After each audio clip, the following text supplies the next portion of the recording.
Well, aloha, ladies and gentlemen, and welcome to PWT Talks NXT. I'm your host. I'm Kelly Wells, and we are talking NXT for, I don't know, February the 3rd, 2026. I almost said howdy do, kids, which is the thing I will never say anymore because that show is over. I did 6 years of NXT 8 years back, but it's done.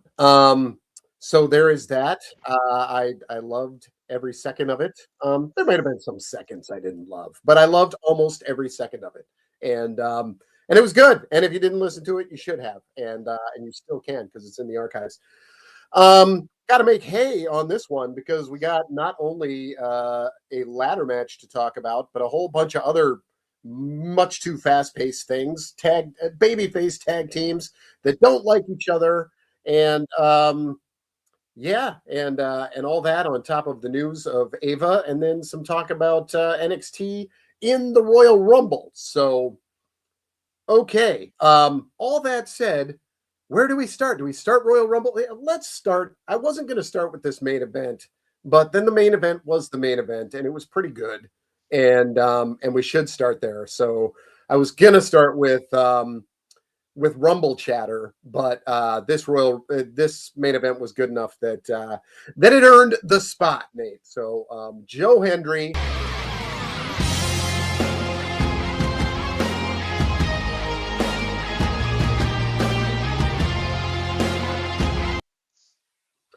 Was one of only two guys that we thought could win, and indeed he did. So they got to Joe Hendry and Ricky Saints at the end after everybody kind of had a moment at the top. There weren't too many moments where guys had to wait. There was one point where Shiloh Hill had his hand on the belt and three other guys were up there with him, and he's just looking at him like, one of you dumbasses want to stop me?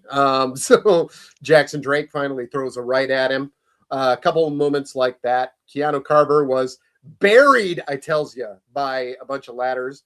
And then he was taken out of the match with your pretty much guaranteed spot of one of the ladders getting pushed over and then you crashing through a ladder that we forgot was draped there. So I thought this match did a pretty good job of giving everyone shine. Everybody got their moments in here, and everyone had a moment near the top. Now this company is pretty good at doing that, but the challengers all need to hold up their end of the bargain. So the only way for this to be something we've seen already is if Saints was champion, but I really did think that it was probably Hendry's time, and unless they really threw us a curveball, and could have done that with the others. But as you and Kevin were saying last week, you just couldn't see it with some of these guys yet, and I couldn't either, even though it would be fun to shoot the moon and see what happens. But at any rate, we got where we got, and Joe Hendry is your new NXT champion, Nate. Yes, he is. Like I said last week, and I was kind of giving it probably towards either Joe Hendry or Ricky Saints. They kind of made the most sense, in the match. As the match kind of went on, I was starting, not that I don't believe in Joe Hendry, but there were a couple spots where, I don't know, he just made, I mean, I guess this is just wrestling logic, but it's like, when Shiloh Hill had the ladder on his head and he's spinning around and everybody walks into it. Joe was the first one to walk into it. Just stupid little things like that, like, I don't know, maybe made me go, maybe it's not going to be Joe Hendry. But obviously kind of as things started to build, Ricky got taken out towards the end. I'm like, all right. And now there we go.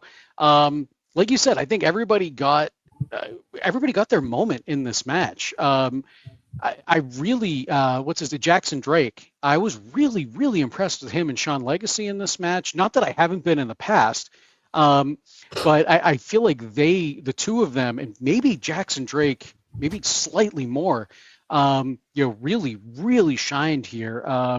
Very fluid. I just really liked what I saw out of those guys. Keanu Carver, an absolute powerhouse of a man, and I really like the way that they're positioning him right now.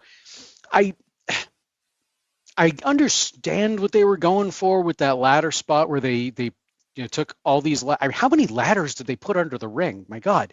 But they took all these ladders from This was under the largest amount of ladders that. Yeah, it was like an egregious amount of ladders. But then they put all the ladders on top of Keanu Carver, and you can see how light they are. Like the way that they're putting on, like, and the ladders are kind of shifting around as they're putting more on, and you were supposed to believe that he's stuck under there. I don't know. That kind of, like, I get what they're going for, but that kind of lost me. Whatever. But yeah, then he gets out of it and kind of cleans house. Whatever, it's all good. As Steve said, Steve Repture in the chat, turning the ladders into stilts from Shiloh Hill, I thought that was great. I mean, first off, I've never seen anybody take a ladder and just rip it in half like Keanu Carter did.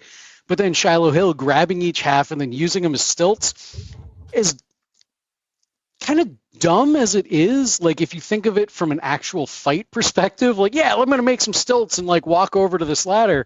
It doesn't, I don't know, it's kind of dumb in that kayfabe sense, but in terms of an entertainment perspective, I thought that was fantastic. And it seems like something Shiloh Hill would do. 100% seems like something he would do, completely out of the box. Just and I have a feeling we're probably going to see more of those type of moments with Shiloh Hill, because he is somebody that they're portraying to be kind of on the periphery of normal, maybe even further than on the periphery of normal.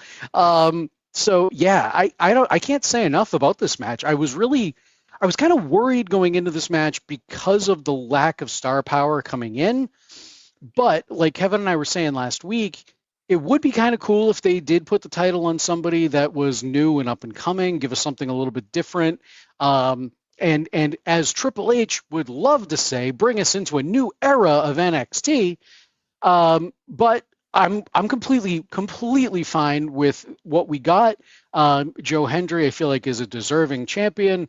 Obviously he had all the hype behind him, for the last couple years now. That hype's died down a little bit. I think really after he lost the TNA title, it really kind of started to die down a little bit. But that said, there's no denying how popular he is, and how good he is. So I think him as NXT champion certainly works, and I think is probably gonna give us some good stories leading into to Stand and Deliver. I wasn't super impressed with Ricky Saints as NXT champion. Granted, it was kind of a transitional reign. It was really short. So I don't know if maybe they felt that, and that's what why they put the belt back on Femi, or for the night, or if they just wanted Oba Femi to get that last win before going up, whatever. But that said, I wasn't super impressed with Ricky Saints as NXT champion. So Joe Hendry, tried and true, people love him. I think this was a good call. Yeah, I thought the Saints reign was maybe designed to be quick, and then to have a loss, and for that to be like his heel origin story. I thought maybe that was the primary reason for that, because they had to know from the hundreds of hours available for them to watch that Saints is meant to be a heel, that he can be a good guy if you need him to be, but he's really a good heel. So I thought maybe that was the intent, and if he caught on as a babyface champ, then that's great. But if he doesn't, then whatever. What are you going to do, Nate? I'm going crazy because my own sound is not going into my ears, and it is just throwing me for a loop. Okay, yeah, what's that?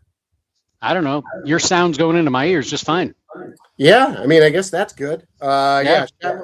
Shiloh Hill did have his promoted segment talking about everybody in the match. It was as weird as you'd hope. Joe Hendry told Kelly Kincaid to believe, and I believe she did. So, good for her. Some of these guys had just insets showing themselves, getting ready for the match. But,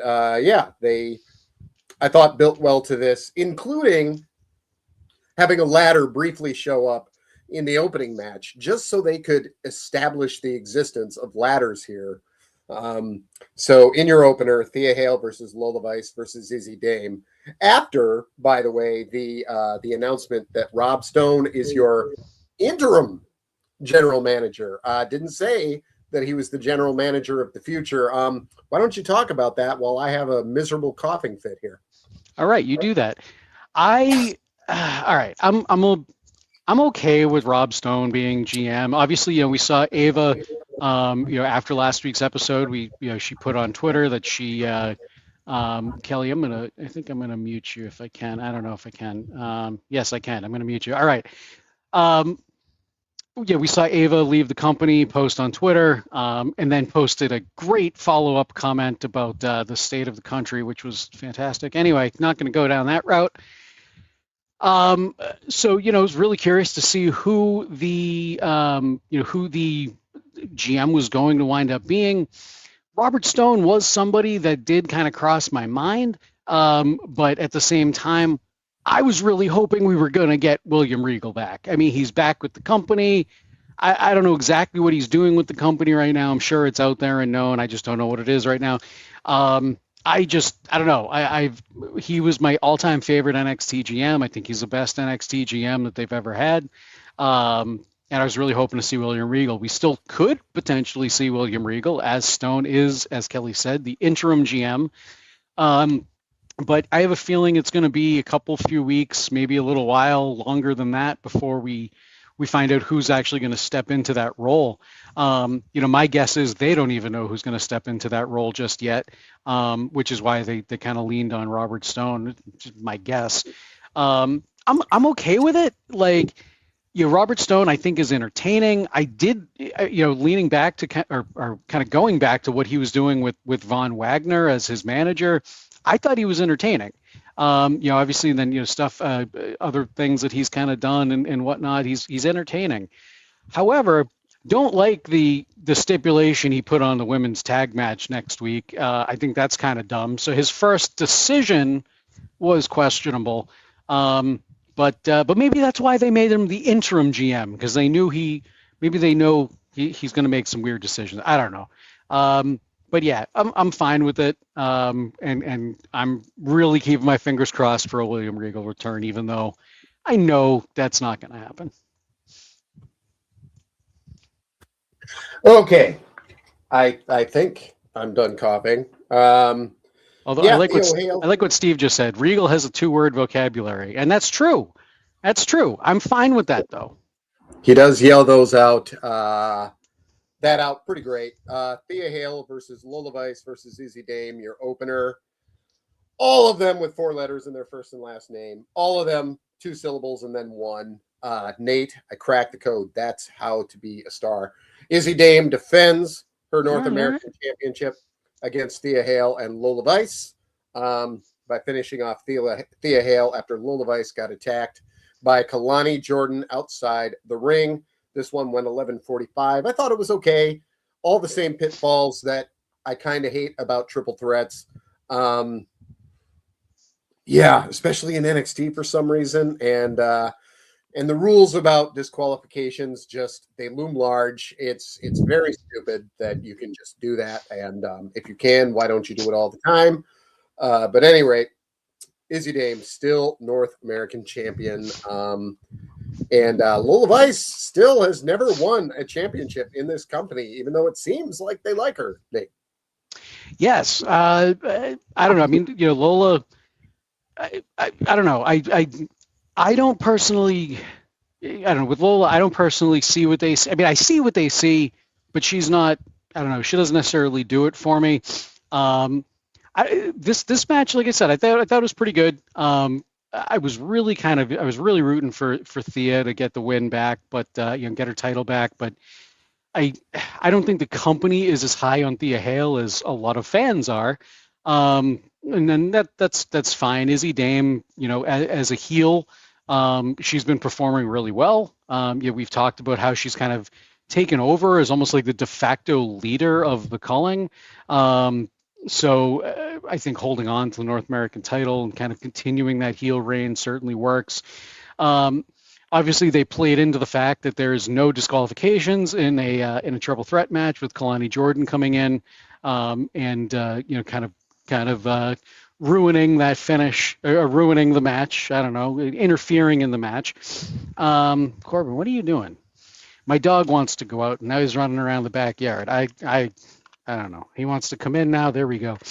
But anyway, yeah. So like I said, I thought this was a solid match. Good way to start the show. I don't know. I have high hopes for Thea Hale, and I'm hoping that she kind of gets back into the title scene, or does something of meaning, of note. Because I don't know. I think there's a ton of talent there. I really do.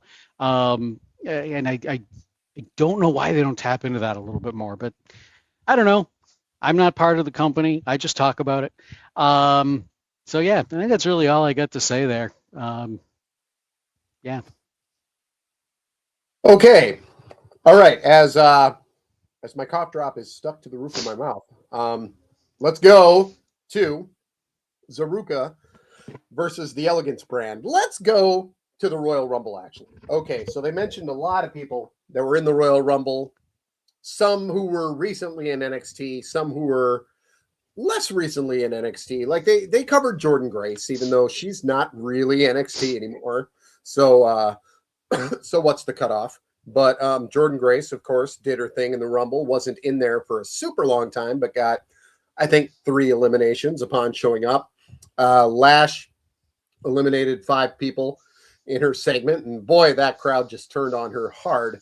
There was Sol Ruka, who, of course, entered number 10, made it to the end, and was 3rd place, as it seemed like a Vince booked Rumble, as it ended with 3 blonde, conventionally attractive women. So, and then on the men's side, Oba, of course, completely dominated the beginning. They, in fact, had Brock Lesnar come to the Royal Rumble just so he could eliminate Obafemi, so nobody on the roster could say that they eliminated Obafemi. So protected him there. Lasted to the 24th round, and Javon Evans entering number 9, I think, and making it to the end. So heavy presence there. So before you get into what Soul did today, yeah, lots of NXT. Last week, you and Kevin talked about who might be in the Rumble, and Kevin went a little off conventional wisdom with a couple. He said Jasper Troy a couple times, and I would have been shocked out of my brain if they had believed Jasper Troy was ready for that spot, because he's just not. So I would have been stunned, but you were basically right on with everybody that you guessed. So yeah, for me, there were no super surprises, but the very strong booking for Ruka is something to look at going forward. And Evans didn't eliminate anybody, but he got a very long time in the ring. So there you go. Yeah, I thought the NXT presence, or well, as who was it? I just saw it in the chat. Somebody pointed it out. Steve, no current NXT men in the Rumble, but so everybody that was NXT that was in the Rumble has already been called up, but still very strong ties to NXT since they were just called up. Javon Evans and Obafemi, those two right now are like my guys. I really, really, really want to see them just go to the moon. I mean, Javon Evans, 21 years old, 22. I think he's now 22, actually. I saw something today online where he said he was 22 years old. He's looking to become the youngest champion in WWE, is what he said earlier. I think it was earlier today, or I don't know, at least I saw it earlier today. He wants to, be a WWE champion before he turns 24, become the youngest champion. I don't blame him. I think he could potentially do it. Great presence at the Rumble, both him and Obafemi. I really like this, kind of the stare down between he and Brock, and they kind of let it breathe a little bit. I know that as Steve also said, the first Brock Oba stare down was interrupted by awesome when Miz came out and kind of interrupted that stare down. And then there was a second one, and I forget who came out and interrupted that one. But then, then we see Brock Lesnar take Oba Femi down. And I'm like, crap. There we go. There it is. They're feeding Oba to Brock. But then Oba turns around and takes down Brock. And I was like, oh, okay. So they're going back and forth with a bit of a hoss fight here. I thought that was a great way of doing it. And as Kelly pointed out, have Brock eliminate Oba. That way, it's Brock Lesnar that's eliminating Oba. It's nobody else on the roster. Certainly works for me. Although the Brock Lesnar elimination was weird, but we're not talking about Brock and anybody else, so whatever. I'm just saying. It was a weird elimination in the middle of Jey Uso's entrance. Lash Legend, I thought, had an awesome outing. Quite a few eliminations. She looked really, really good. Kind of in like that like Nia Jax-esque spot. Sol Ruka, even Kiana James. I know Kiana James hasn't been in NXT for a little while, but she had a pretty good showing there too.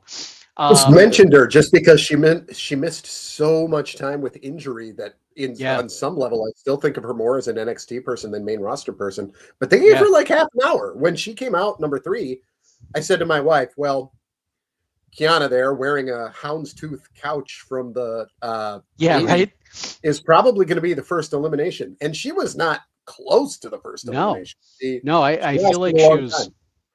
I feel like she was almost in there like directing traffic. Yeah. So definite shout out to Kiana James there.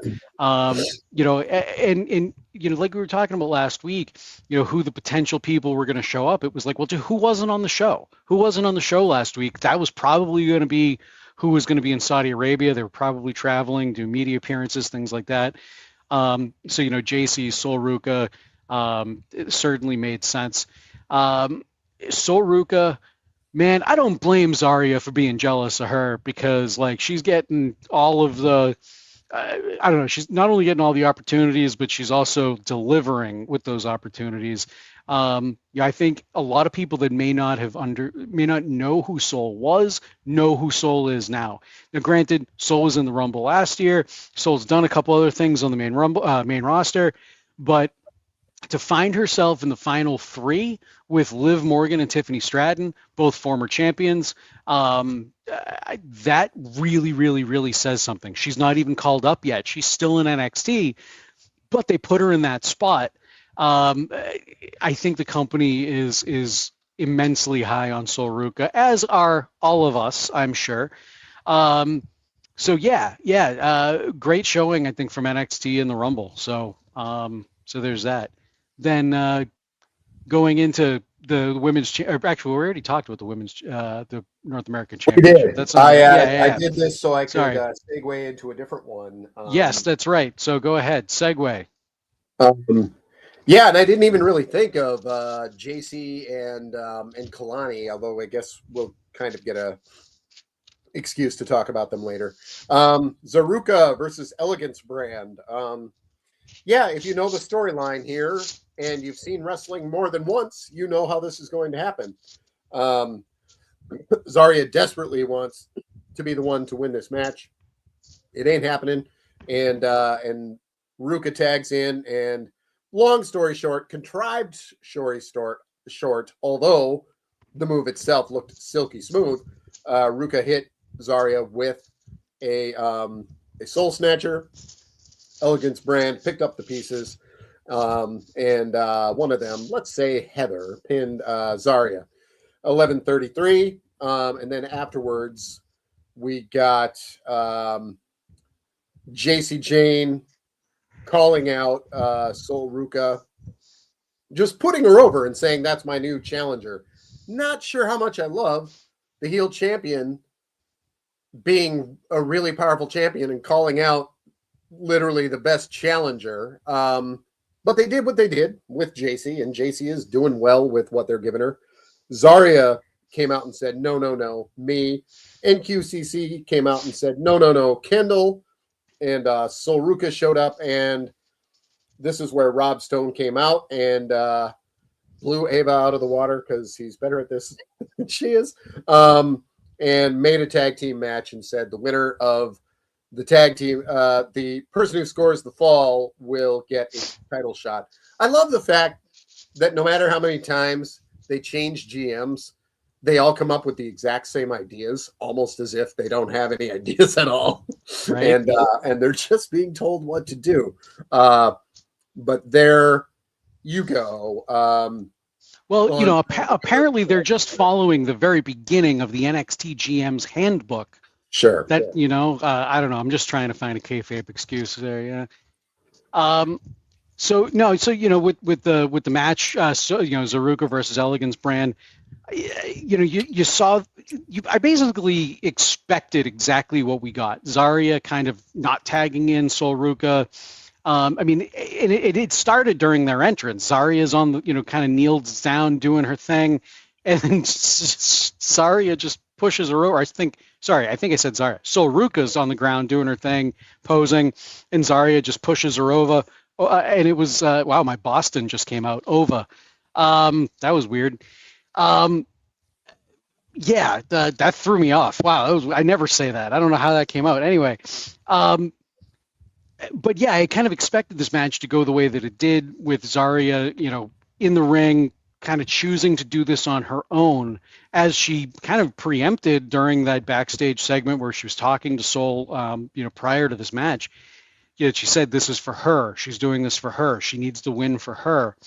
And honestly, I like it. Where, yes, Zarya is the heel here, and she's kind of being a little, she's being jealous. She's kind of whiny and yada, yada. I can also sympathize with her a little bit, because, she isn't getting the same opportunities as Sol Ruka, and I could see how that jealousy would brew. So I think it definitely makes for a good story. With Sol Ruka hitting the Soul Snatcher on Zarya by accident at the end, that kind of furthers that dissension, which we obviously saw in the segment a little bit later on in the night, with Fatal Influence, Ren QCC, Rob Stone, and Zaruka. Like I said earlier, not a big fan of the stipulation that Rob Stone put on that match for next week. It's obvious that they're doing it to breed more dissension between Zarya and Sol Ruka, because, Ren Sinclair, she's already kind of said that this is going to be for Kendall, so that Ren is probably going to be a little selfless and maybe try to make sure that Kendall's the one that gets the win. Whereas Sol Ruka, she's probably going to not, if I could see, if Zarya is covering, I could see Sol maybe pulling her off. I could definitely see Zarya pulling Sol Ruka off of a pin or something like that. Because they want to make sure that they get the win going in.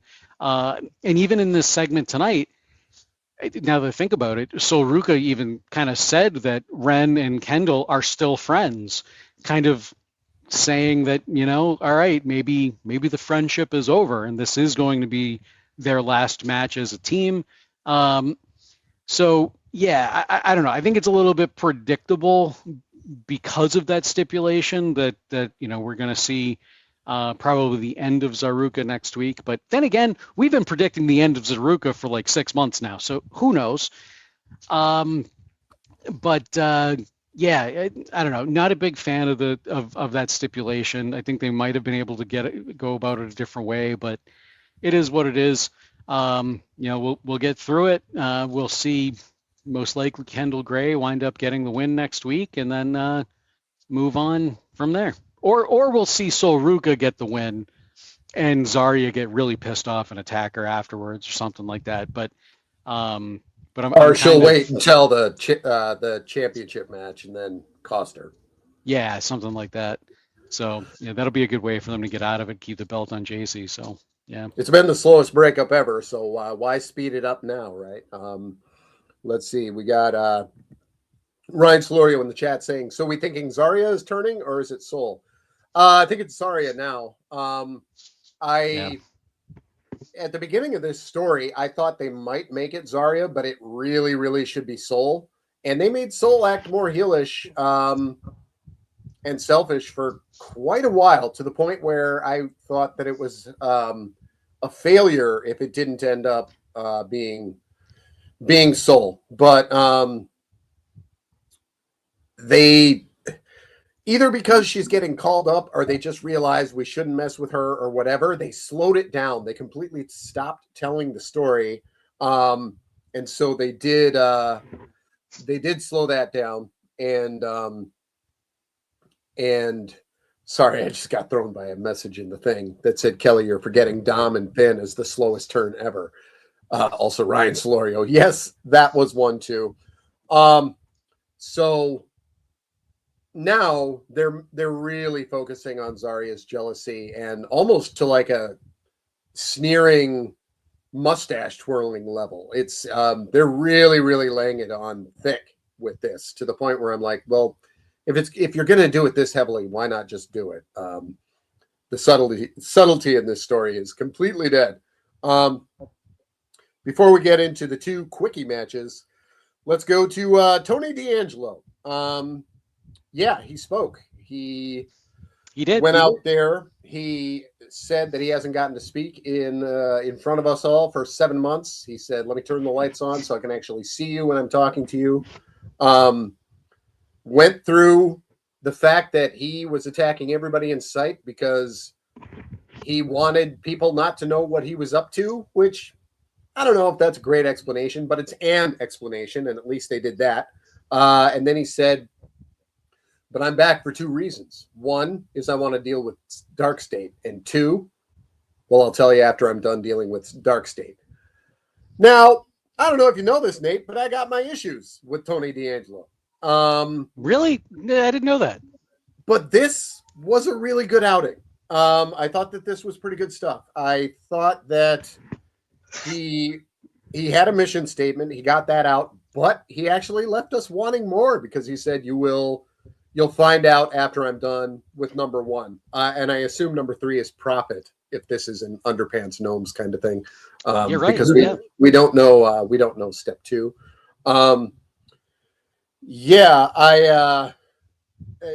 Ryan Solorio says, I'm surprised Tony D didn't come out for the ladder match since Dion was in it.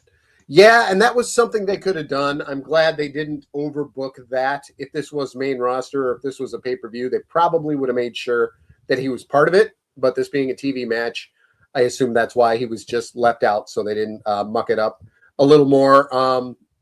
Steve Repchard said, does it seem like the crowd wasn't all that into Tony's promo? I thought the crowd wasn't into anything tonight till the ladder match. I actually thought the crowd was super dead throughout the night. Could not believe how dead they were throughout the night. And then they woke up for the ladder match, because ladder matches are loud and brutal and mean. And maybe they were just pacing themselves for that match. But I took note several times in my report that people were just not feeling it tonight until that main event. So all that out of the way, yeah, I don't know how much they responded to it, but I, as a pretty common detractor of Tony D'Angelo, was into it. So good stuff there. Unless you have a rebuttal, Nate. No, I mean, I'm kind of 100% in agreement with you. I think this is a good outing for Tony D'Angelo. I'm higher on Tony D'Angelo than you are, or at least I have been historically. But I was okay with the whole mafioso gimmick. I've always been, like I've said it 1,000 times before. I'll say it again. You know, I love mafia movies, Godfather, Goodfellas, things like that. So, you know, I kind of bought into it, and you know, I liked the character. I didn't always like what the character was doing, but I liked the character. I like this new iteration of Tony D'Angelo because it kind of feels like somebody that had it all and lost it all. And that's kind of what he said tonight is, you know, he had everything. He had the family, he had power, and then Dark State came in and destroyed his life. So like you said, he gave a mission statement. He told said why he was doing the things that he was doing.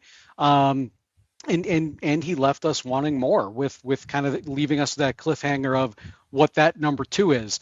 My guess is that number 2 is probably the NXT championship, since that is one of the few things that he has not done in the company, or in NXT rather, is win the NXT title. So that would be my guess, is once he's done with Dark State, that second thing's going to be the NXT championship. But yeah, like you said, the crowd may not have seemed like they were too much into this, but I also agree with you. I don't think the crowd was super hot tonight until the ladder match. The show in and of itself, maybe didn't necessarily warrant the super hot crowd or whatever, but yeah, I would have expected them to be a little bit more hyped than they were. But whatever. Yeah.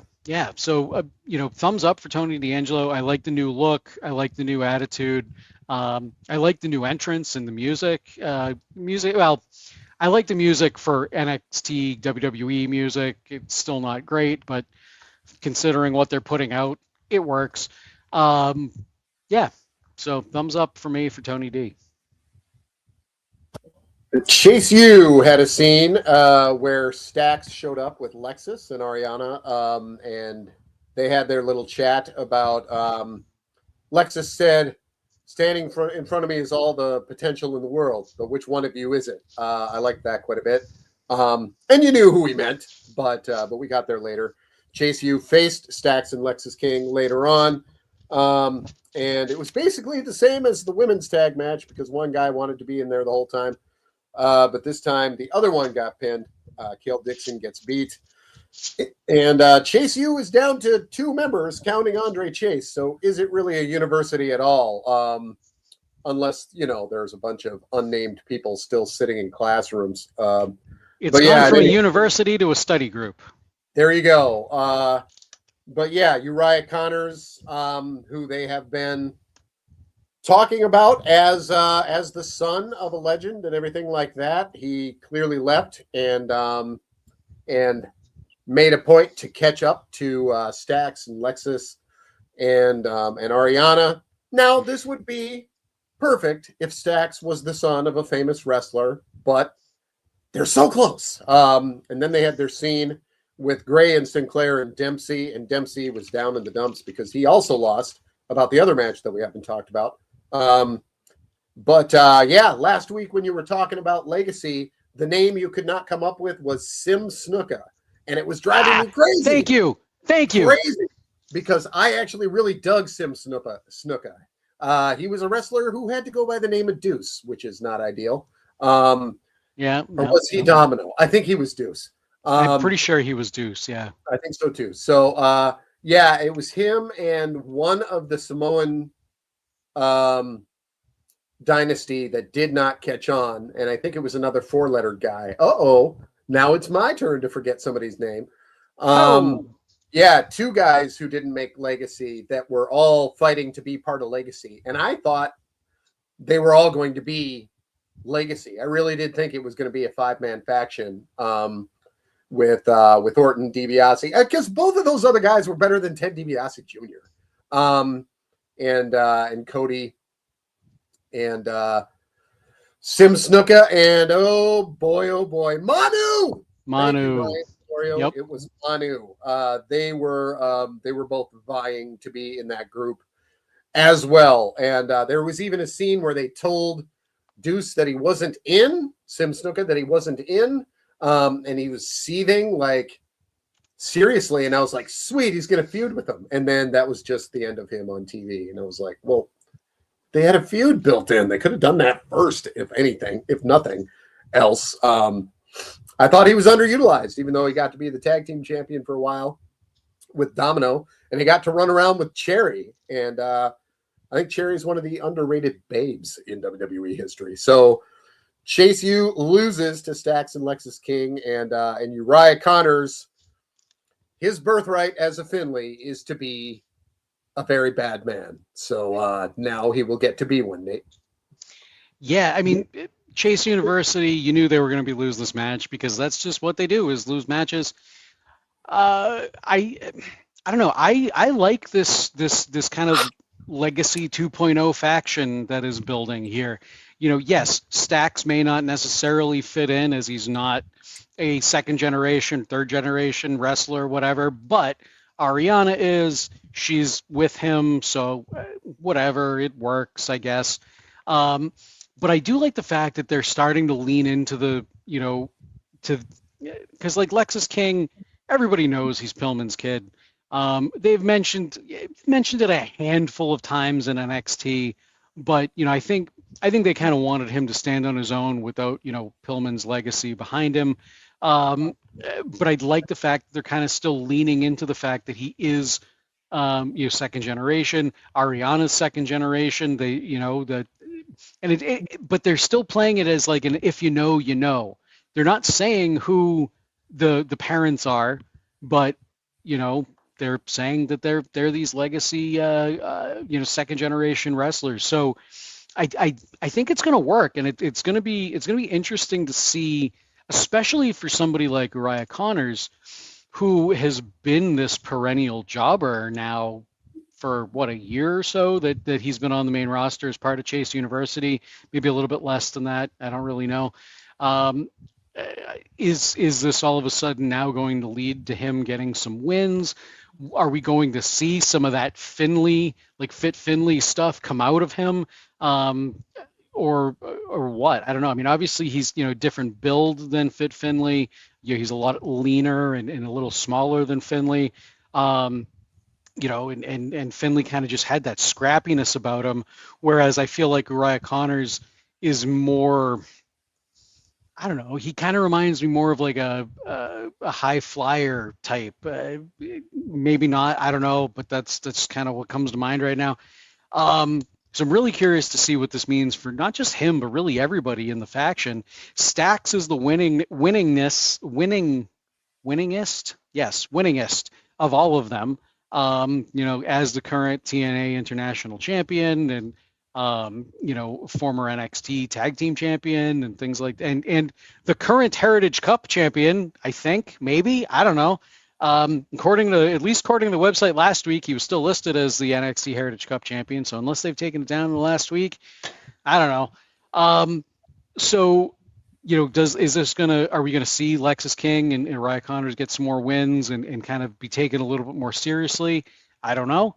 But maybe they're just there for kind of some fodder to get Stax over a little bit more or something. I don't know. It's going to be interesting to see how this develops, over the next handful of weeks. The addition of Charlie Dempsey too. He was somebody they were talking to last week. They talked to him again tonight. And Charlie being the son of the actual real GM of NXT, William Regal. So.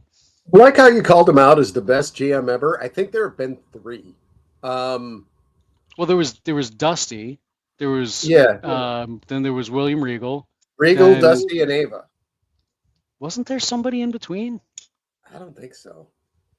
No, you know what? I think you're right, because NXT 2.0 didn't have a GM. Because I remember after Ava Regal saying, "I'm the first female GM in NXT history." Yeah. And I'm like, "Yeah, but you're the Oh yeah, third that's right. one in history." JBL did do some GMing for a little bit. JBL. That was like a couple of weeks. Yeah, it was like a cup of coffee. Yeah. Yeah. They did that, and then it was over. And Tom and I covered that on 8 years back, and it was like, so this is why we don't remember this, because it was like one taping. Like, it's possible it was only one actual day that it was all one taping. That's true. Yeah. Dusty, Regal, Ava. One of these things is not like the others. Thank you, Steve, because you're right. They're not. Yeah. Somebody, I think Gene Albert in the chat said, speaking of third generation, did anybody miss Ava? And I was like, no. She was quite bad. She was just not great at it. I think it's great. And she said something like after 4 years, it's time to move on. And I'm like, 4 years, and that was the level of what she was doing. Yeah. And to her credit, I think she was getting better. Like, she was getting a little bit more believable. She was cutting her lines were being delivered a little bit more believably. It didn't sound like she was reciting them. It wasn't the best acting by any stretch of imagination, but she was getting better. I got to give her credit where credit's due. Wasn't great, but she was getting better. Nate said that to me in chat, and I said, yeah, she went from stinky to smello. Didn't think I'd be saying that on the show, but here I am. Sorry, Rock, if you're listening, and I know you are. She seems like a sweet person. But okay. Elio Lefleur versus Charlie Dempsey. This was a speed tournament match. This was Elio's first victory on TV, unless he won a match last week. I don't think he did. 2 minutes and 51 seconds, so he's going to the finals. What I really liked about this is that Jasper Troy did a little moment where he talked about the field. He talked about these two. He talked about Eli Knight and I believe Josh Briggs is the other one. I got a feeling that Josh Briggs is going to go through Knight and then Lafleur, and then he is going to face Jasper Troy, so it can be a hoss fight. But any one of the three remaining is actually believable, because an underdog babyface or another heel hoss, both of them would be good for Jasper Troy to face off with. And Jasper he's far from ready, but I thought that his little talk segment, yes, previously recorded, was pretty decent. So I liked that. And I guess we get that other match next week. So yeah, on the Jasper Troy and the Elio versus Charlie match. No, I'm with you on Jasper Troy. You know, he's certainly still green. He's not really ready for prime time quite yet. But as we've said in the past, I think that's probably why they're putting him in the speed division, because that way his matches are either going to be 3 minutes or 5 minutes long, depending on if it's a title match or not. You know, they kind of protect him in that way as he's still kind of learning his craft. But I think there's a ton of potential there with Jasper Troy. There's definitely some charisma and things like that, as we saw in that pre-tape segment tonight. Yeah, I mean, I'm still not a huge fan of the speed division, but I think in the way that they're utilizing it to kind of build out Jasper Troy, it certainly works. As far as the match, Elio and Charlie Dempsey tonight, I thought this was great. I mean, it was obviously 3 minutes long, or less than 3 minutes long, but I feel like it really showcased what Elio LaFleur can do. You know, he was just so unbelievably fluid in the ring. There was one point where I think he whips Charlie into the corner and like goes in for a clothesline, and I think it was a clothesline, and like in one solid move hits the clothesline and then ducks through the ropes and up to the top turnbuckle. And I'm like, I don't even know how he did it. It was so unbelievably fluid. Matter of fact, after he got the win, they cut to some kid in the crowd, and he's just like mind blown, holding his head like, what did I just watch? I think the sky is the limit for Elio LaFleur. Well, let me take that back. I don't really necessarily see him win the NXT championship or anything like that, but I think he's probably going to be a prominent name in NXT for a little while, I think. You know, coming up from AAA and all of that, you know, with the vignettes and everything, it seems like he's going to be sticking around. I'd like to maybe see him tag with somebody, you know, in the tag division, because God knows the tag team division in NXT could really use a hand right now. So yeah, I mean, hell, it took me a second to even remember who the tag team champions were. It's Dark State.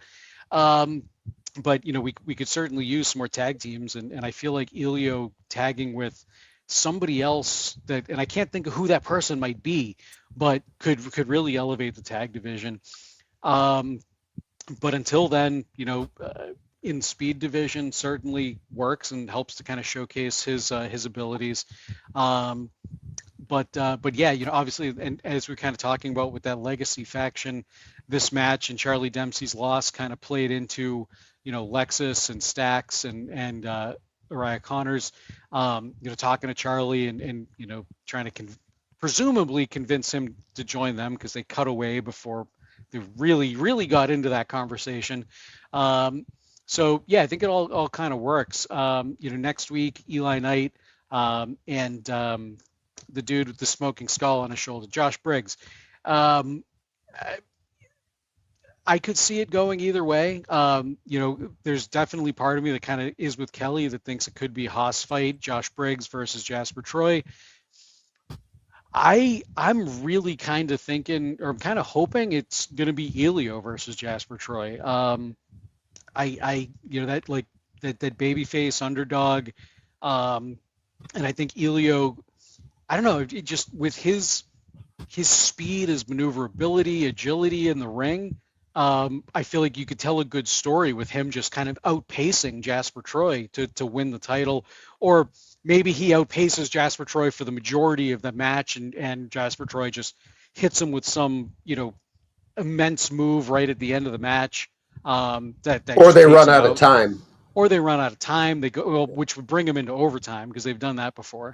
Um, but yeah, I mean, there's a lot of different ways that they could go with this final speed match in this tournament, tournament. It's like 3 matches, right? But whatever. Yeah, I'm. So as much as I'm not a huge fan of the speed thing in general, I'm okay with what they're doing. It's as Goodfella says in the chat, I hate to say these speed matches are growing on me, but yeah, maybe they are a little bit. And I'm just into it. I'm into it as a division because I like the promise of a couple of short matches when they have so many like guaranteed 11 to 14 minute matches. I like that a little bit. And I think you can justify that they're that length because the wrestlers know they have to be that length. So they're trying to win them in that amount of time, which we talked about. And it just works on NXT because it's a really good way to give the green people that can't work a 10-minute match something to do and something to fight for when they're not potentially ready. I would say this one might be an opportunity for Jasper Troy to lose up. So he could be losing the championship in order to get him in line for something bigger, for either a feud with a bigger dude or to move to a championship, a different championship rank. Maybe see him versus Ethan Page. He is the kind of person who can end that very long reign of Ethan Page. Might as well talk about him a little. Ethan Page did talk to Vanity Project, gave them advice, and Ricky Smokes really sucked up to him because Ricky Smokes, that's what these guys do with other heels, and it's fun stuff watching it happen. So yeah, him doling out advice and talking about how Miles Bourne has to listen to his advice. And we also had a scene of Jada getting attacked by Blake Monroe out by the food trucks. And these are food trucks that Tom Stalp used to stop at. And he always saw the Ely brothers eating burritos. And that is something we talked about a lot on the podcast. In fact, on our last episode, he brought it up just because he hadn't done it in a few years, and it made me chuckle. So there you go. Ethan Page and Jada. And then I will get to Kevin Catani's email. Yeah, so Ethan Page and Vanity Project, not a whole lot to talk about there, really. But I think that pairing of Ethan Page and Vanity Project, it works because Ethan is, all ego Ethan Page. He's that kind of sniveling, like I don't know, kind of somebody that do anything to hold on to his title, that type of a heel. And then you've got these 3 guys in Vanity Project that they're all full of themselves and they kind of just want to. I don't know. They're looking for their way into success and title wins and things like that. So and they're young, so it's believable that they would kind of be sucking up to somebody like Ethan Page. Or in other segments and other weeks, they did the same thing with Ricky Saints. And Ricky and Ethan are kind of, I wouldn't say that they're affiliated or aligned or anything, but they've had a couple moments backstage where, it seems like they might have each other's back if one of them needed somebody to have somebody's back. But yeah, I think, Vanity Project, Ethan Page, I think it's a really good pairing. And kind of hoping that they kind of stick with him a little bit and become his lackeys. I mean, even with Jackson Drake as the Evolved champion, he could still be a lackey, to Ethan Page, and I think it would not only help Vanity Project get over being tied to somebody as over as Ethan Page, but also somebody that has kind of that veteran status like Ethan Page does, spending so much time on the Indies and AEW and things like that. They could learn a lot from him. So I think that would be a really cool pairing. Jada Blake Monroe, I kind of liked this. I mean, they WWE has done these random attacks, like, in front of fans in the past, kind of hoping that fans might catch it and post it up on social media. And this was kind of something like that, although Jada did have her phone taking the selfie thing, when Blake attacked. So it wasn't all that. But I kind of like this. It gives the fans in attendance waiting in line to get into the building something to talk about, something a little special. But it also makes things feel a little bit more real, I guess, because it's happening before a show. So I don't know. I kind of like it. I think it was a good way to continue the feud between the two of them without necessarily doing something in the ring or backstage. Give those fans that are waiting in line something to talk about and something to remember from that show. So I think it works. Ryan Slorio says, you think by the end Miles Bourne joins Ethan? They brought him up again. I don't know. Say yes. Maybe. I would have said yes, but they've also got this heel faction brewing, and it seems like doing both those things for heel groups, even of different sizes, is maybe not the way to go. But they also decided to do 2 back-to-back tag matches where baby faces didn't get along tonight. So maybe they're not paying attention to that kind of thing. I don't know. You can email us at pwtorchnxt@gmail.com. This comes from Kevin Catani. Thanks, as always, for being here last week. Kevin, I was on the flagship. I was recording that with Wade. That was a pre-Royal Rumble thing.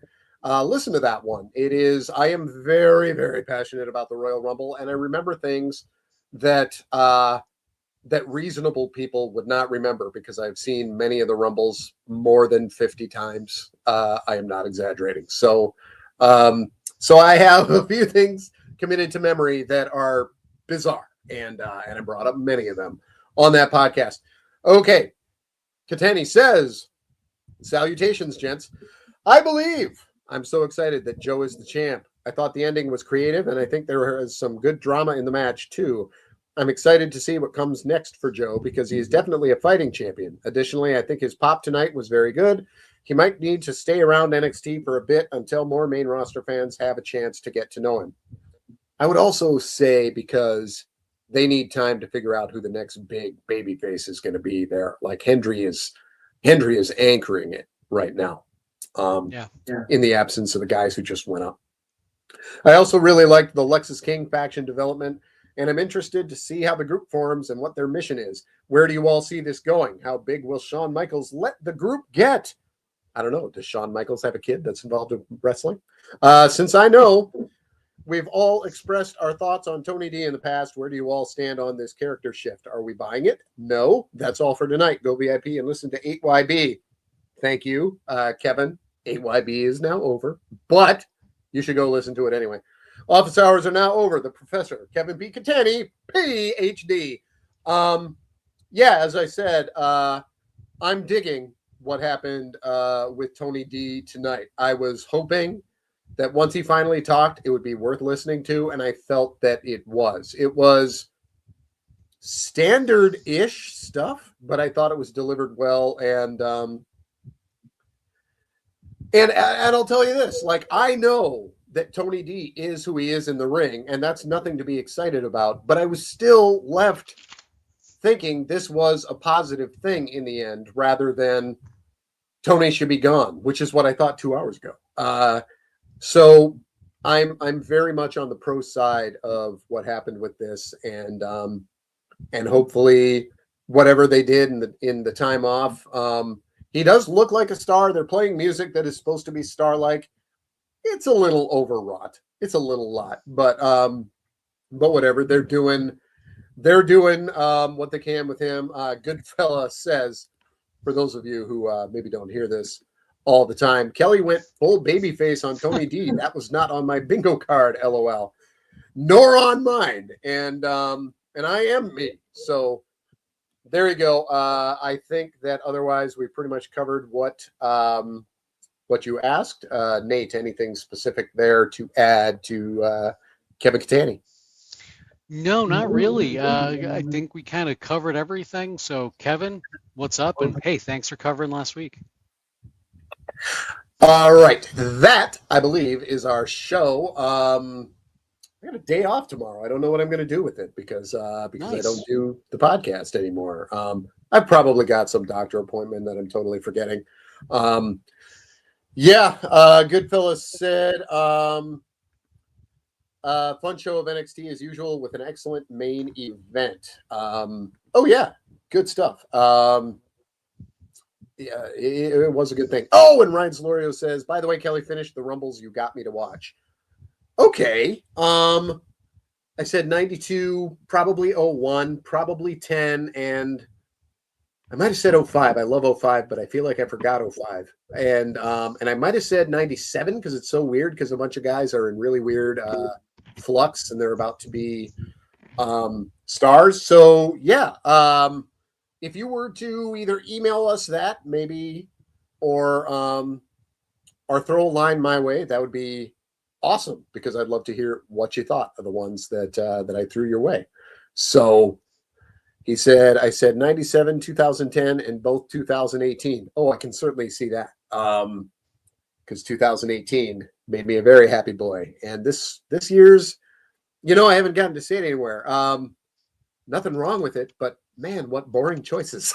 That is what I thought this year. There's nothing more boring than you can do than give it to the one guy in the world who needs it the least. But whatever, I guess they wanted him to be a two-time winner. Okay, don't get me on the Royal Rumble. I will never get out of here. I'm Kelly Wells, and you can find me on social media at Spooky Milk. And Nate Lindberg. You can check the things I do at natelindberg.com. All right. Cheers, folks. And we will see you in 7.